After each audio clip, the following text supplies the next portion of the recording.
His name is Tim Ummel. He's the creator of Give's Virtual Care Act. Tim, it's good to have you here in our studios this morning. I'm huge into behavioral health, and I'm huge into fighting inequities when it comes to mental health and behavioral health. And I think that this app that you've created really does hit the bullseye in providing behavioral health and mental health coverage to folks who may not even be able to afford insurance. First off, before we get to that, what on earth inspired you to even go down this route to create this behavioral health app and make it so accessible for everyone? Got sent home. Yeah. We all got quarantined and went, oh my gosh, what are we going to do now? Right? We're all sitting at home. We get quarantined for the first time in a pandemic in our lives and probably, hopefully ever again. And as I sat there, I come from the sports, technology, and golf industry. So my buddies are the guys that own 16,000 golf courses across our country. You think about it, the people that mow those greens or those fairways are 1099 employees. Yes. People that wash down the carts are part-time. Susie or Tommy that bring you your food, they're hourly. All of those categories have zero access to healthcare. They don't qualify. And as I sat there thinking, well, now we're stuck at home, we can't be interacting, how are they gonna talk to a doctor? How are they gonna get groceries, right? All the stuff that we had to adapt to. So it was multiple nights in the first 2 months of quarantine and going, there's gotta be a better way. I'm an entrepreneur at heart. I've been doing it, I'm now 50, and that's my 30th company. And I thought, well, I could go raise a bunch of money, buy a bunch of telemedicine companies, pull them all together, brand them as Give Virtual Care. Give virtual care from an employer to employees. They can then give it to their family, and then we can give back. So that was the whole reason for Give Virtual Care. And as I looked at it, I went, man, healthcare is a big, big business. Oh, yeah. And a friend of mine, thank goodness, tackled me and said, have you ever heard of 3 guys named Jeff Bezos, Warren Buffett, and Jamie Dimon? I'm like, of course. He goes, well, Tim, they put $4 billion in a kitty to start a company called Haven to take on insurance. 3 years later, they closed it down. So in all due respect, do you think you're really going to be better? I'm like, oh, you're right. I probably am not. So I got introduced to a group that was the largest provider of online doctors called Teladoc.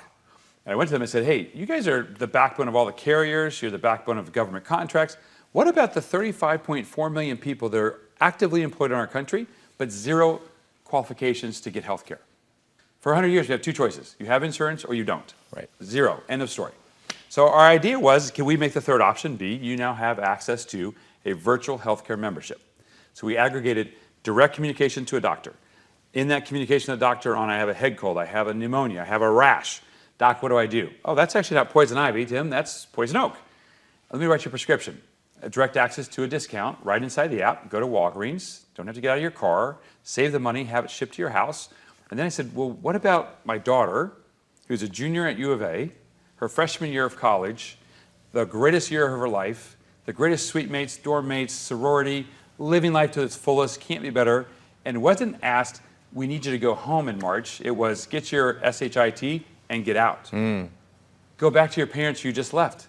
And I could see the face of her and her roommates and the people on our floor going, this isn't what we signed up for. So you immediately knew that mental health was going to be impacted. And then as you take the research, and as we found over this last 2 years of discovery, take universities across our country, 9 out of 10 close their health center, if they have one, at 5 o'clock every day and every weekend. Well, if I wake up tomorrow and I'm Susie and my boyfriend's having some conversations with me that aren't great and it's gray outside, I don't choose to be depressed now. I don't have anxiety choice when I want to do it.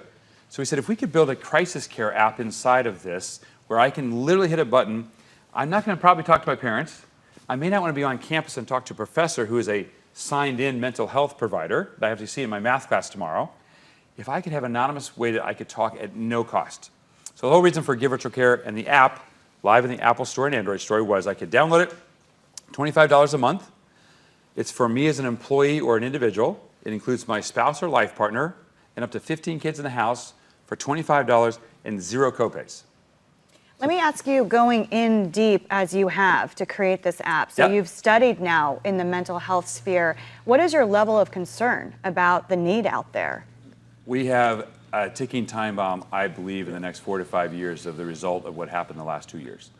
I don't think we've seen it, and only because I'm a parent first, and watching through the eyes of I have a junior in college and a senior in high school, and their peers and their friends of going, they're hiding and they're compressing and they're pushing down what really is going to be in effect. If we can get out ahead of it and give them an option to have a way to vocalize and talk about it, I think they have a real solution. I want to go back to the pricing here because this is insanity to me. For about 25 or 30 bucks a month, you can actually have access to a therapist or a psychiatrist or anything with behavioral health. That is insane because any even private healthcare plan, even if your employer is going to pay 50-50, right? It's still about 350, 400 bucks a month. Correct. So this was you had asked earlier, why did I do this? This is much more of a mission for me. This is purpose over profit. My goal was, yes, we need to make some money as a company. Of course, but if we can make it so inexpensive, and I'm Tom, and I'm an assistant manager at Taco Bell, and I'm the breadwinner for my family, I have anxiety, and I'm 45. It's not just college kids. It's not just a person who's 65, to your point. It affected everybody. Everybody. And so if we don't give them a choice and make it really simple to say, hey, before your shift, step aside in the break room, you can talk to somebody. What has the response been, just quickly? It's overwhelming. You know, most people want to look at it and they're like, they only know insurance is insurance. Right, which is a beast, by the way. It is, and they said, we're the non-insurance solution. So we don't have open enrollment. We're a virtual healthcare membership. I said, if you walk into the four walls of a Lifetime Fitness, I pay one amount of money, I can row, play basketball, sauna, spin, offer that. Well, walk in my four walls, and for one amount, you can talk to a therapist, get mental health, a crisis counselor, a physician, and a prescription care, all for the same amount of money. So it's always there. And the reason we found was most of this workforce doesn't necessarily have a laptop or computer at home. No. But every one of them pay for this. Everyone has They have to have phone. their TikTok. So there's no friction to get to that person. No. So if you break down that wall, you can reach a lot more people. We do have to wrap, but just really briefly, can you just leave us with a final word about what you have personally learned in this part of your journey? I mean, I'm halfway to a PhD on how screwed up our healthcare system is, to be candid, and how we just don't realize how many people don't have access.